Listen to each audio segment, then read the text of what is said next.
ever sat through a live presentation with just a talking head and slides you can't read? Well, we've solved that problem.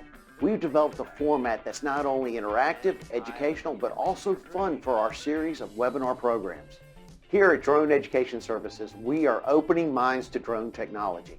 Well, our programs have been approved for real estate continuing education credit since 2014, and now we're bringing them online in a fresh, engaging way. You're going to learn about the endless opportunities available in unmanned technology for real estate. We drill down to the topics you want to know: operational procedures, regulatory rules. You're going to need a Part 107 issued by the FAA. You're going to learn about the importance of real-time data, be it for marketing, valuation, insurance, or even litigation. It makes you look more credible in the eyes of the judge. We'll engage you with interactive questions with segments like, what do you think? You can select all that would apply in this one. And let's see what everybody thinks. Thank you, Uda. We're going to show you how to transform that flight data into revenue. Know the rules, fly above your competitors, and make more money. Contact us today to book a live presentation on unmanned drone use in real estate.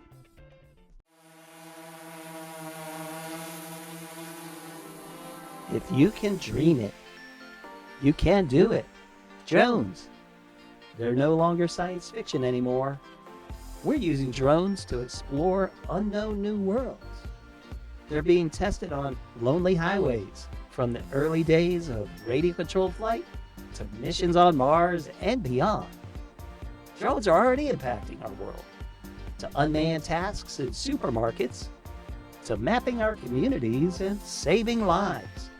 Drones are changing the way we explore and discover. Programmed to operate in other worlds and flown with tomorrow's technology today, drones are changing our world. Join us and open your mind to drone technologies. So head to Drone Education Services with the link on the screen and register for any or all of our free virtual drone webinars this week. We'll see you there. Hello, this is Lamar Ellis with Drone Education Services. Today on 500 Flights and Counting, we're going to be taking down the house. Well, it was finally here, the day the house was to come down. The excavator was delivered several days ago, and yesterday they transplanted the Japanese maple in front of the home. It was ready to go. Look at that weather vane being removed from the deck. It was scooped up and gently put on the lawn. That was successful. Well, I positioned the drone to a predetermined spot behind the home, and photographs were taken every 2 seconds. Since there were going to be a lot of shots, I decided to shoot in JPEG, which I thought was the best way to conserve disk space. I got the drone in the air and flew to the rear of the home over the trees to get a good view just in time as demolition began. It took 45 minutes to bring the home down, but the overall process took 2 hours, as there were times when the demolition was paused. In watching the demolition of the home, it was interesting to note several things that occurred that day. The outdoor furniture and doghouse remained on the deck to be demoed with the home.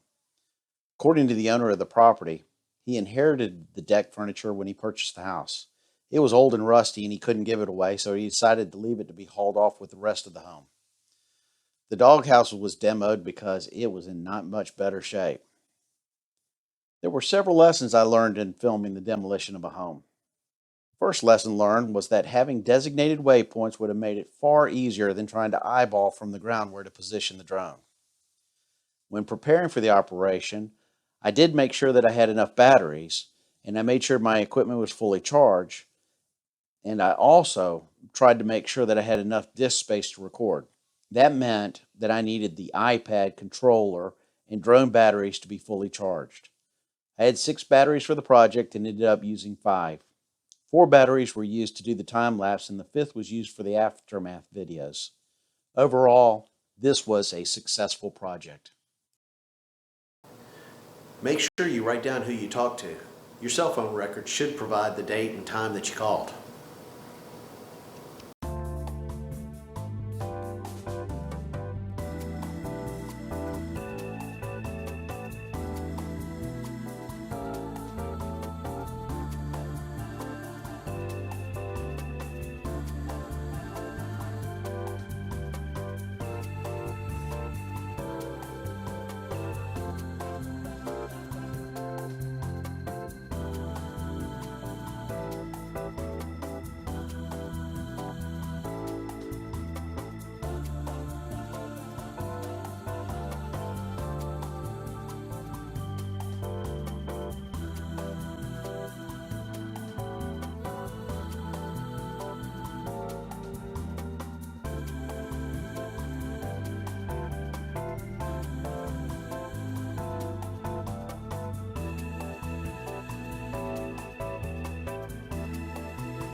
You're going to have to think about that additional equipment and tools along with your drone to conduct operations.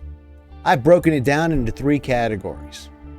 There's the primary equipment that you definitely need for each operation. The secondary equipment that would make your operations run a little smoother. And then finally, the safety equipment, which is necessary to make sure that nothing gets damaged or harmed. First, we need our primary equipment. Those are items that are needed for every operation. If you are buying a commercial drone, then I recommend you purchase any upgrades too. Upgrades can include extra batteries, propellers, cases, and other items you may need. It's time to get your secondary equipment together. This is the equipment that is not necessary to conduct an operation, but it will certainly make your life easier. Safety equipment is necessary for every commercial operation. It could have been included as primary equipment. These are those items that you need to keep your drone operations safe. Hey, it's Lamar. Thanks for watching another Drone Education Services production. Subscribe now and don't miss out on any of our new videos. And like and share us on social media. And be sure to register your drone at fadronezone.faa.gov. And get even more content at droneeducationservices.com. And as always, fly safe, fly often, and have fun.